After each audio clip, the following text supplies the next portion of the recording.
Let me get this straight. Falcons in the Super Bowl last year. The Ravens close the Ravens. What a win this year going in at Baltimore. Morton Anderson, one of the greatest field goal kickers of all time, 0 for 4. He missed a 33-yard field goal at home for Atlanta. 0 for 4 to start this season.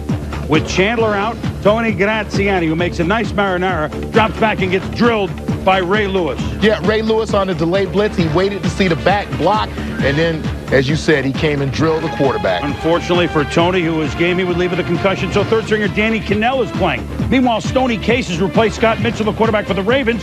Patrick Johnson beats Ray Buchanan from Louisville. And look what happens. The Ravens are pumped, and Buchanan says, "You are not celebrating right here in my house." I think something must have been said to Ray. Don't say it. Don't say it.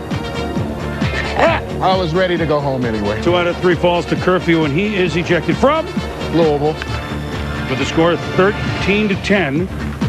And Dan Reeves decides to punt. We're tied at 13, rather than Morton Anderson, who has more 50-plus field goals than anybody in the history of football. He's had a bad season, but he decided not to try a 53-yarder. The punt by Straczynski was ruled a touchback. Ravens first possession in overtime, and it's done.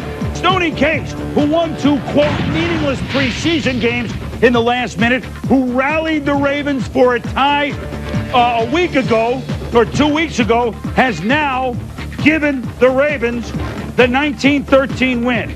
The 2 touchdowns that went 54 yards to Justin Armour. Eric Rett ran for 136 yards.